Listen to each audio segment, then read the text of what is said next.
운동을 좋아하시는지 모르겠습니다.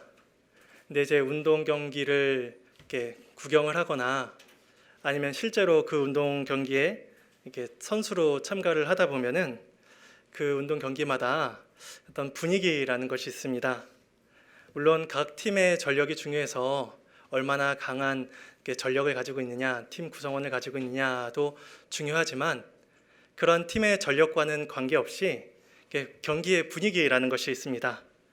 그래서 소위 분위기를 탄 팀은 그 분위기를 끝까지 그대로 유지시키려고 하고, 이제 분위기를 빼앗긴 팀은 이제 그 경기의 분위기를 반전시키려고 이제 노력을 합니다. 선수 교체를 한다든지 잠시 타임아웃을 한다든지 해서 분위기를 바꾸려고 하죠. 근데 전쟁을 예로 들자면 이제 전투에서 승리를 하면 할수록 그 군대의 병사들은 사기가 점차 올라갈 것입니다. 그러니까 이긴 승리를 거둔 군대들은 계속해서 그 전쟁을 승리로 이끌어가기 위해서 계속 전진해 나가겠죠. 근데 오늘 우리가 볼 본문의 상황은 결과적으로 보면 대체적으로 긍정적인 평가를 누릴 수 있는 상황입니다. 이제 40년간의 광야 생활도 마쳤고 이제 가나안 땅의 큰 관문이라고 할 수 있는 큰 성 여리고도 함락을 시켰고 또 이어서 있는 아이성까지도 함락을 시켰습니다. 물론 아이성에서의 한 번의 실패는 있었지만 그 실패를 이어서 다시 승리를 거두었으니 오히려 분위기를 반등시키고 그 분위기를 이어나가는 데 있어서는 계속해서 다음 전략지로 가는 것이 중요한 판단이었을 것입니다. 그런데 여호수아는 아이성 전투 이후에 그 다음 성으로 이렇게 나아가지 아니하고 잠시 멈춥니다. 그리고 우리가 보기에 도대체 왜 이런 일을 지금 이 상황에서 하고 있지라는 생각이 들 그런 일들을 여호수아가 오늘 하고 있는 것입니다. 여호수아가 산 위에 제단을 쌓고 거기서 제사를 드린 후에 율법을 낭독합니다. 근데 여호수아가 한 이 일은 모세가 신명기 27장에서 이미 여호수아와 이스라엘 백성들에게 명령한 명령입니다. 모세는 이스라엘 백성들이 요단강을 건너서 가나안 땅에 들어가는 그 날에 이제 산에 제단을 쌓고 율법을 낭독하는 일을 이제 명령하였습니다. 따라서 이 일은 모세의 명령이었기도 했고 또 모세가 죽은 이후로 처음으로 공적으로 하나님의 율법이 선포된 사건이기도 합니다. 그래서 어느 학자는 이러한 사건을 가리켜서 시내산에서 이스라엘 백성들에게 주어진 하나님의 율법이 이제 가나안 땅에 정착을 했다라고 표현을 하기도 합니다. 그런데 물론 자신의 지도자였던 모세의 명령을 이행하는 것은 굉장히 좋습니다. 그런데 아직 가나안 땅이 다 정복이 되지 않았습니다. 어떻게 보면 고작 2성을 점령했을 뿐입니다. 그리고 이제 아이성에서 이제 이 에발산까지는 약 30km에서 40km 정도 이제 거리가 되는데 그 먼 거리를 이스라엘 온 백성을 끌고 데리고 거기까지 가야 하는 어떤 위험과 부담감도 있었을 것입니다. 그런데 여호수아는 그 모든 것들을 감내하면서까지 이제 아이성에서 에발산으로 이제 가게 되는 것입니다. 여호수아에게는 그 에발산에서 이제 제단을 쌓고 율법을 낭독해야 될 이유가 있었기 때문입니다. 그 어떤 표면적인 그 이유는 뭐냐면 모세의 명령이었죠. 그런데 여호수아는 제가 생각하기에 여호수아는 그 모세가 명령을 한 그 명령의 이유를 알았던 것 같습니다. 그 이유가 무엇인지 우리가 본문의 상황을 보면서 잠시 짐작을 해볼 수가 있습니다. 한번 이스라엘이 가나안 땅에 어떻게 들어왔는지를 한번 생각해 보십시오. 요단강이 나뉘어졌습니다. 그 나뉘어진 그 마른 땅을 건너서 가나안 땅에 들어왔고 여리고성을 우리가 잘 아는 방법으로 사람의 생각으로 할 수 없었던, 상상할 수 없었던 그런 방법으로 여리고성을 점령합니다. 그리고 아이성까지도 이제 점령을 하죠. 그러니까 이스라엘 백성들이 가나안 땅에 들어와서 그곳에서 행해진 모든 일들은 하나님께서 하신 약속이시며 하나님께서 약속하신 것이 성취되는 것이며 하나님의 방법대로 이루어지는 일인 거죠. 그래서 여호수아서 6장 27절, 6장 마지막 절은 이렇게 말씀을 합니다. 여호와께서 여호수아와 함께 하시니 여호와의 소문이 온 땅에 퍼지니라. 이렇게 말씀을 합니다. 하나님께서 여호수아와 함께 하시는 그 일들이 가나안 땅에 퍼지기 시작을 했습니다. 단순히 여호수아 한 사람의 지도력이 소문이 난 게 아니라 그 여호수아와 함께 하시는 하나님에 대한 이제 소문이 돌게 된 것입니다. 그 이스라엘의 지도자인 여호수아에게 그러한 어떤 소문이 도니 그것은 당연히 이제 이스라엘의 것이기도 했죠. 하나님께서 여호수아와 함께 하시는 것처럼 이스라엘과도 이제 함께 하시는 것입니다. 그래서 하나님께서 이렇게 놀라운 방법들로 이스라엘 백성들을 인도하시는 것들을 우리가 여호수아 초반부를 통해서 볼 수가 있는데, 이 6장이 지나자마자 바로 이어지는 7장에서는 조금 너무나 초라하고 너무나 비참한 이야기가 이제 시작이 됩니다. 우리가 잘 아는 아간의 범죄입니다. 근데 성경은 말씀하기를 이스라엘 백성들이 이 일로 인해서 범죄하였고 하나님께서 이스라엘 백성들에게 진노하셨다라고 말씀을 합니다. 결국 이 아간의 범죄가 아이성 전투에서 패배하게 되는 가장 주된 패배의 요인이기도 합니다. 그런데 이 아간의 범죄 말고도 이어지는 이스라엘 백성들의 모습을 보면 조금 의아한 생각이 듭니다. 왜냐하면 7장 2절에 여호수아가 이미 아이성에 정탐꾼을 보냅니다. 그리고 돌아와서 보고하는 자들의 보고가 이런데 7장 3절 말씀입니다. 여호수아 7장 3절 말씀을 함께 읽어보도록 하겠습니다. 여호수아에게로 돌아와 그에게 이르되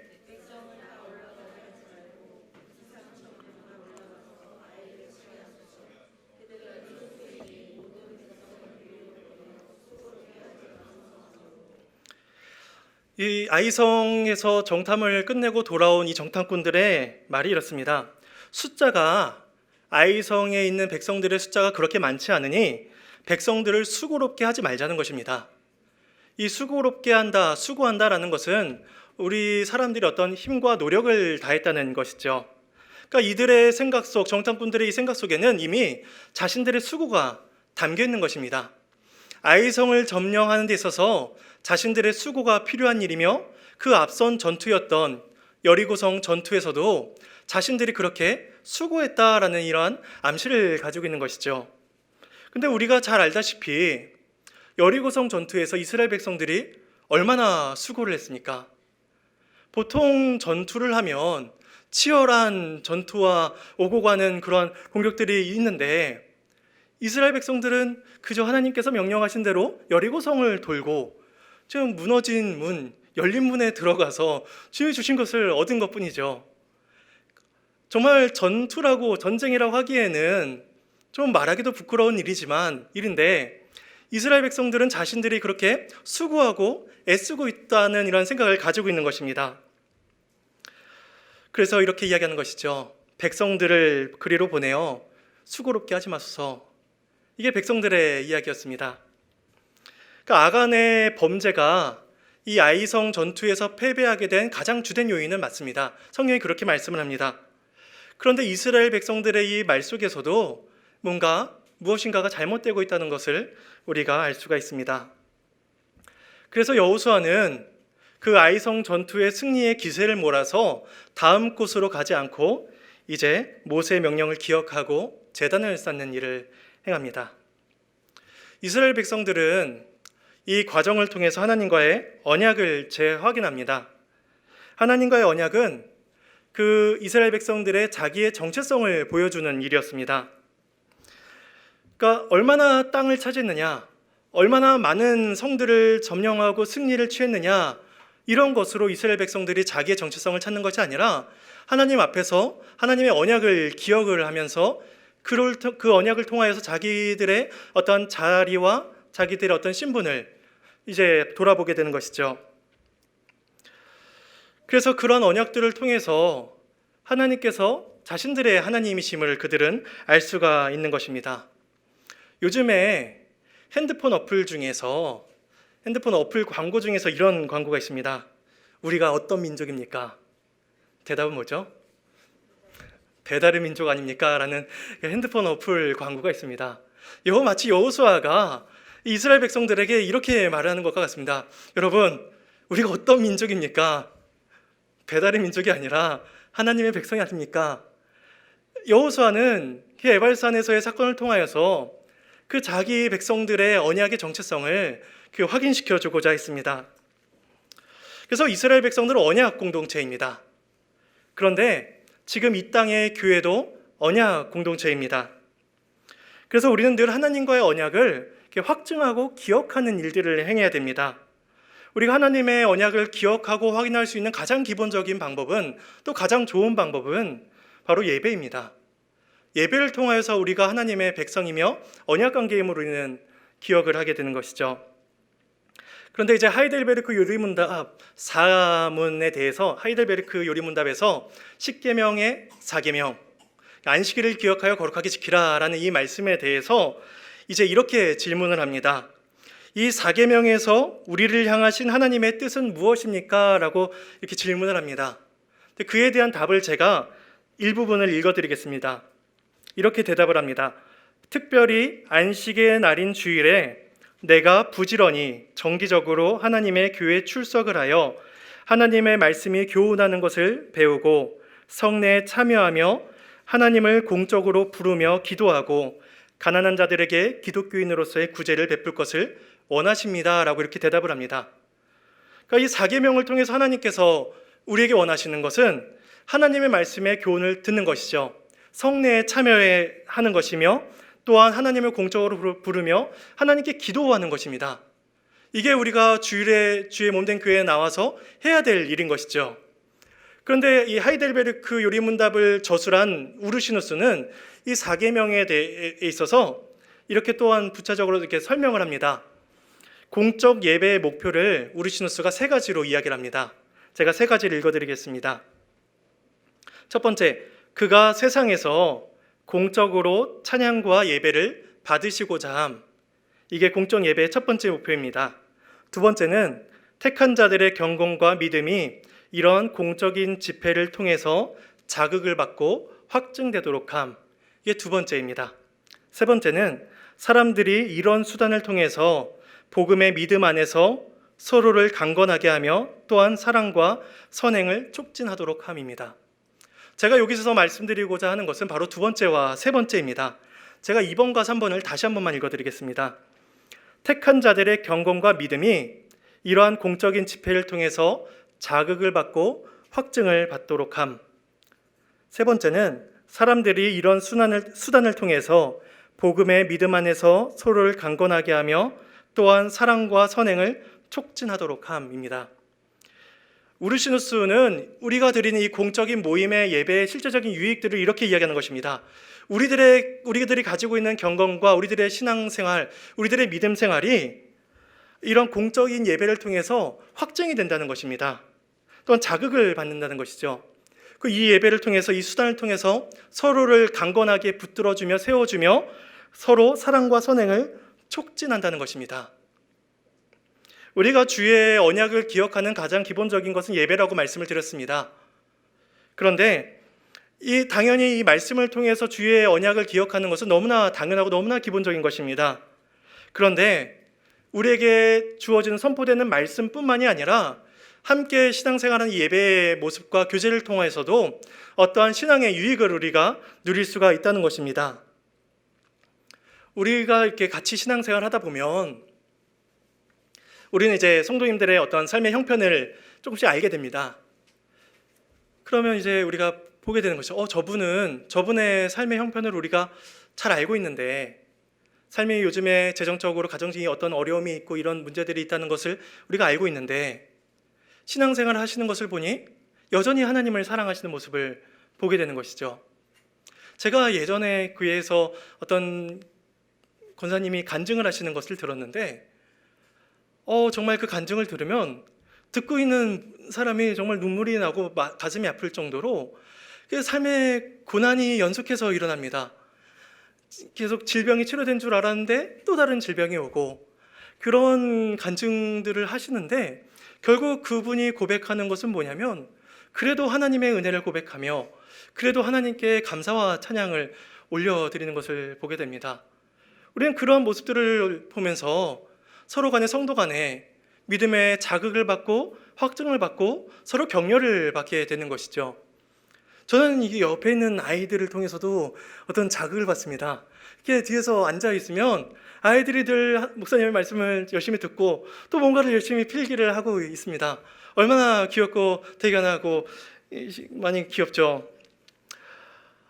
이 아이들에게도 베푸신 주님의 은혜가 얼마나 큰지를 봅니다. 그럼 저도 다짐을 하죠. 나도 저 아이들처럼 열심히 설교 말씀을 기록해야지. 저도 열심히 이 아이들을 보면서 열심히 하고 있습니다. 이런 우리들에게 함께 드려진 공적 예배 속에서 우리는 경건한 자극을 받고 믿음의 확증을 받는 것입니다. 그래서 믿음이 연약한 자든 아니면 승리를 맛본 자이든 상관없이 모든 사람들이 다 하나님의 언약 앞에 나와야 되는 것입니다. 그래서 함께 언약 공동체로 모여서 주의 말씀을 듣고 우리들의 믿음을 세워나가야 하는 것입니다. 여호수아는 이제 죄의 유혹에 빠지기 쉬운 자들, 내가 이렇게 수고하고 있다라고 생각하는 그 이스라엘 백성들의 모습을 보고 이제 그들을 하나님의 언약 앞으로 데려갑니다. 전쟁이 시급한 것이 아니라는 것을 이제 알게 되는 것이죠. 그래서 여호수아는 그들에게 너희들이 어떤 민족인지, 너희들이 어떤 자들인지를 다시 한번 기억하게 합니다. 그래서 이 에발산이 위치한 지역도 우리에게 한 가지 중요한 기억의 장소가 됩니다. 왜냐하면 에발산은 이제 세겜 지역에 위치한 산입니다. 이 이스라엘 백성들이 세겜 지역에서 있었던 어떤 대표적인 사건을 두 가지를 생각하자면, 먼저는 창세기 12장에 나오는 이제 아브라함의 이야기입니다. 아브라함이 갈대아 우르를 떠나서 이제 가나안 땅에 들어오게 됩니다. 그런데 12장 6절에 보면 아브라함이 세겜 땅 상수리 나무 아래에 이르렀을 때에 하나님께서 아브라함에게 다시 나타나셔서 다시 말씀을 하십니다. 이 땅을 내 자손에게 주리라. 그래서 아브라함이 그 세겜 땅에서 다시 제단을 쌓고 하나님께 예배합니다. 또한 이제 창세기 33장에 보면 이제 외삼촌 라반의 집에 갔다가 다시 이제 고향 가나안 땅으로 돌아오는 야곱의 이야기가 나옵니다. 근데 그 야곱이 가나안 땅 세겜에 이르렀을 때에 똑같이 자신의 이제 조상인 아브라함처럼 똑같이 제단을 쌓고 하나님께 예배를 합니다. 그러면서 그 이름을 하나님, 이스라엘의 하나님이라고 이제 표현을 하죠. 또 뭐 이후에는 애굽 땅에서 죽은 요셉의 뼈가 다시 이제 세겜까지 이제 올라와서 그 세겜에 장사되는 이 사건을 우리가 보게 됩니다. 이스라엘의 조상들이 이제 세겜 땅에서 단을 쌓고 하나님께 나아갔던 것처럼 400여 년이 지난 시점에 여호수아도 똑같이 단을 쌓고 하나님께 예배합니다. 아브라함에게 약속하셨던 그 하나님이 여전히 자신들의 하나님이심을 고백하는 것이며, 그 몇백 년 전에 약속하셨던 그 약속의 성취가 지금 자신들에게 이루어지고 있음을 이제 고백하는 것입니다. 우리 이제 여호수아 이 본문 상황을 조금만 더 살펴보도록 하겠습니다. 여호수아가 이제 에발산에 제단을 세웁니다. 모세가 명령한 대로 이제 쇠 연장으로 다듬지 않은 단을 세웁니다. 그러니까 사람의 손으로 이렇게 어떤 가공된 제단이 아니라 자연석 그대로의 돌을 세워서 단을 만듭니다. 그리고 이제 그 위에 번제와 화목제를 통해서 하나님께 예배합니다. 그리고 나서 32절에 보면 모세의 율법을 이제 돌에 기록을 합니다. 근데 이제 이 율법을 어떻게 그 딱딱한 돌에 기록했는가에 대해서는 이제 신명기 27장의 모세의 명령에 비추어 봤을 때 아마도 이제 돌에다가 석회를 바르고 이제 석회가 굳기 전에 거기다가 이제 율법을 적지 않았을까라고 학자들이 추측을 합니다. 그래서 그렇게 석회에다 글씨를 쓰므로 더 쉽게 기록하고 또 흰색 바탕에 글씨가 더 잘 보이지 않았을까라고 이제 학자들이 추측을 합니다. 그렇게 이제 모든 일들을 다 진행한 이후에 이제 축복의 말씀과 저주의 말씀을 낭독하며 그 모든 율법을 이스라엘 백성들이 듣게 되는 것이죠. 근데 이제 본문에 산 이름이 두 개가 등장을 합니다. 하나는 에발산이고 하나는 그리심 산입니다. 이제 세겜 지역이 있는데 이 북쪽에 있는 산이 에발산이고 조금 남쪽에 있는 산이 그리심 산입니다. 이 북쪽에 있는 에발산은 약 고도가 940m 정도 된다고 하고 남쪽에 있는 산은 이제 850m 정도가 됩니다. 그래서 이렇게 세워두면 940m, 850m죠. 그래서 이 꼭대기와 꼭대기의 거리를 재보면 약 2.4km 정도 거리가 되는데 이 밑에 지역을 부분을 이렇게 재면은 한 500m 정도도 채 안 될 정도로 가까이 위치한 산이 에발산과 그리심 산입니다. 이제 이곳에서 이제 율법이 낭독이 되는 것이죠. 어느 학자가 실제로 테스트를 해봤다고 합니다. 이제 이렇게 산에 올라서, 우리가 보통 산에 올라서 말을 하면은 잘 안 들릴 것 같은데 싶어서 이제 어느 학자가 직접 올라가서 실험을 했다고 합니다. 그래서 한 사람이 저쪽 산에, 한 사람이 이쪽 산에 올라가서 했는데, 크게 말하면 이제 그쪽에 있는 사람들이, 반대편에 있는 사람들이 다 들을 정도로 이렇게 특별한 마이크나 음향 시설이 없어도 들릴 정도로 이렇게 소리 전달이 잘 되는 곳이라고 이야기를 합니다. 그럼 우리가 잠깐 신명기 27장으로 가서 모세가 어떻게 명령을 했는지 한번 살펴보도록 하겠습니다. 신명기 27장입니다. 신명기 27장 1절에서 10절은 읽지는 않겠습니다. 우리가 앞서 여호수아서에서 살펴본 그 이야기입니다. 단을 쌓고 율법을 낭독하고. 그런데 27장 11절에서 13절까지를 우리 세 절만 함께 읽어보도록 하겠습니다. 함께 읽겠습니다. 모세가 그날 백성에게 명령하여 이르되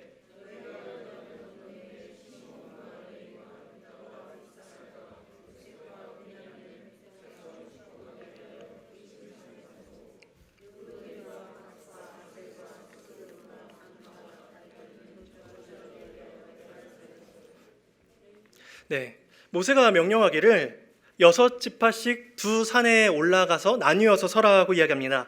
그리고 이제 축복과 저주를 선언하게 되는 것이죠. 그래서 이제 그리심 산에서는 축복을 선언하고 에발산에서는 이제 저주를 선언하게 됩니다. 그래서 이제 이 12절 이후, 13절 이후에 보면은 이제 12가지의 저주가 나옵니다. 예를 들어 부모를 경홀히 여기지 못한 자 저주를 받을지어다, 이렇게 선언하면 이스라엘 백성들이 아멘 하고 화답을 합니다. 우상 숭배를 하는, 우상 어떤 만든 자 저주를 받을지어다, 이웃의 경계포를 옮기는 자 저주를 받을지어다, 이런 저주의 선언을 할 때마다 이스라엘 백성들이 아멘이라고 이제 화답을 합니다. 여호수아는 이제 모세의 명령 그대로 이제 순종을 합니다. 율법을 낭독하고 축복과 저주를 선언을 합니다. 단순히 장소가 협소해서 산이 작아서 두 산으로 나뉘어진 것이 아니라 그 모세가 명령한 그 의도가 있습니다. 그러니까 그 두 산 사이에 하나님의 임재의 상징인 언약궤가 섭니다. 그 언약궤를 앞에 두고 하나님의 율법이 선포가 되는 것이죠.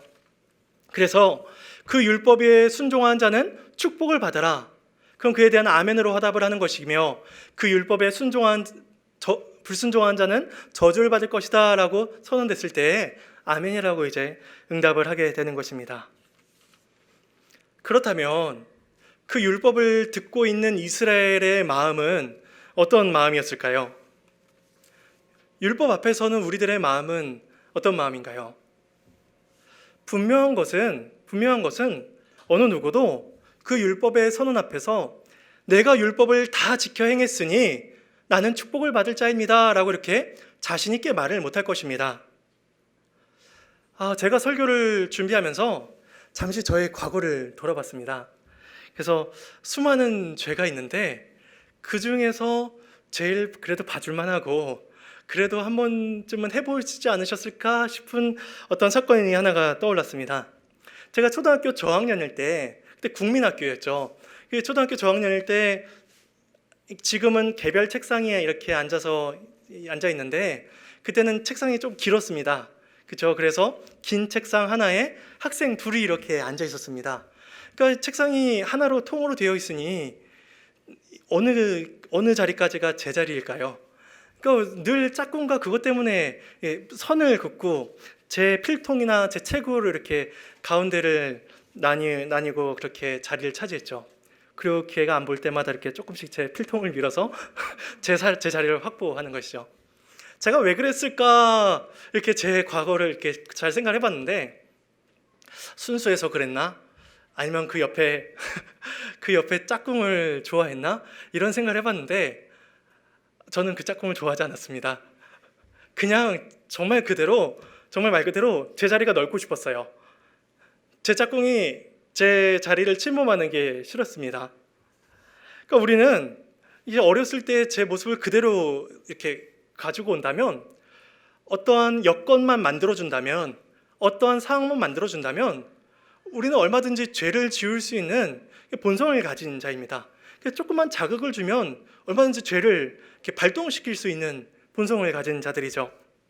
그래서 갈라디아서에서 이렇게 말씀을 합니다. 제가 읽어드리겠습니다. 갈라디아서 3장 10절 말씀입니다.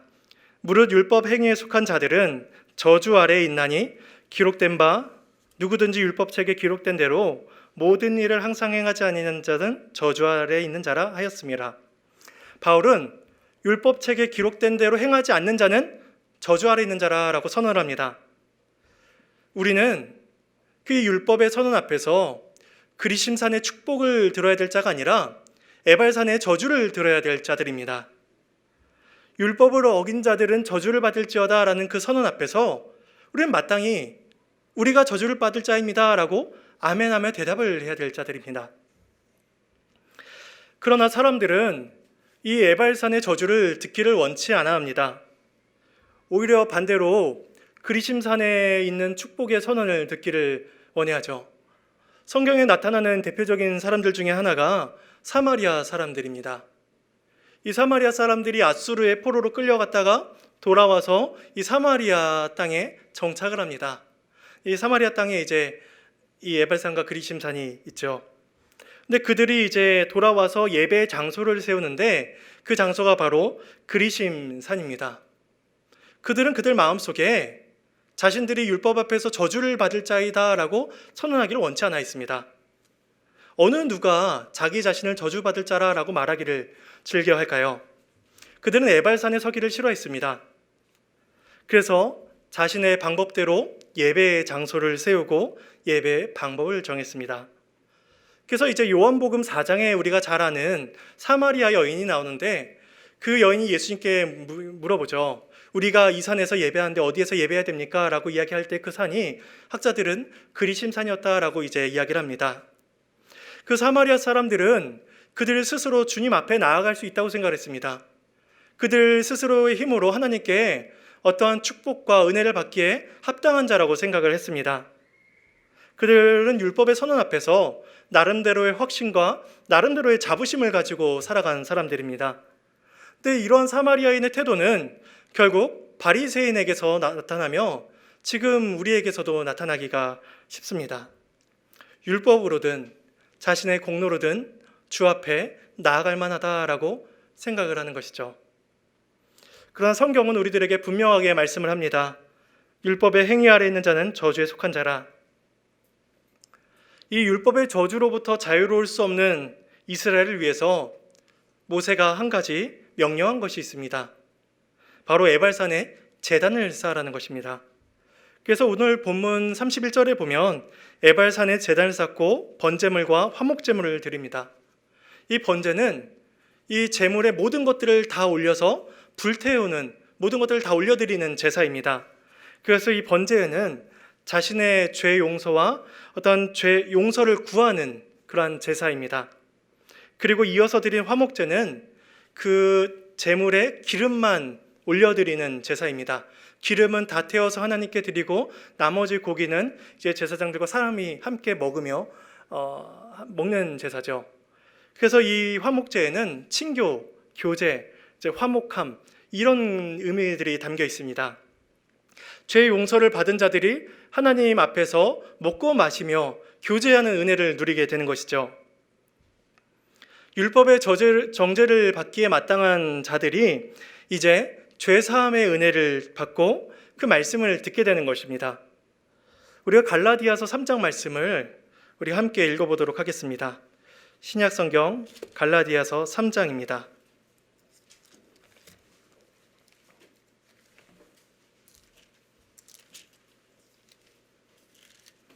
갈라디아서 3장 10절에서 13절까지 말씀을 함께 읽어보도록 하겠습니다. 무릇 율법 행위에 속한 자들은 저주 아래에 있나니 기록된 바 누구든지 율법책에 기록된 대로 모든 일을 항상 행하지 아니하는 자는 저주 아래에 있는 자라 하였음이라. 또 하나님 앞에서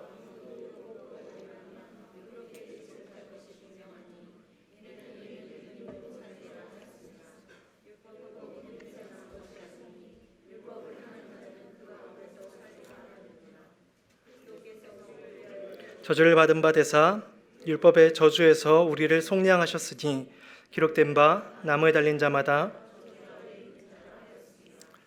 우리는 지금 에발산에서 선포된 구원의 은혜를 그리스도의 십자가 아래에서 보게 됩니다. 에발산에서 저주의 선언을 들어야 했던 이스라엘을 위해 번제와 화목제가 드려졌던 것처럼 율법의 정죄를 받아야 되는 우리를 위해서 그리스도께서 십자가에 못 박혀 죽으셨습니다. 저주가 선언되어야 할 그 에발산에서 은혜의 복음이 선포되었듯이 저주받은 자의 상징이라고 여겨졌던 십자가에서 구원의 복음이 선포되고 있는 것입니다. 우리 앞에는 수많은 여리고와 수많은 아이성이 있습니다. 우리는 정복해야 될 것들, 우리들의 앞에 있는 쌓여있는 많은 문제들이 있습니다.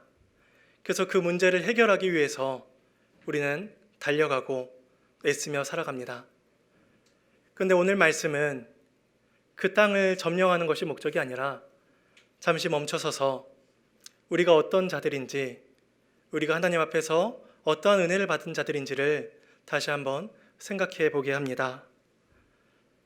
우리가 삶의 현실에 치여서 주의 은혜를 놓치는 것이 아닌지 우리 자신을 잠시 돌아보고 그 하나님의 구속의 은혜와 그 복된 그 은총을 우리가 풍성히 누리며 살아갈 수 있기를 다시 한번 소망합니다.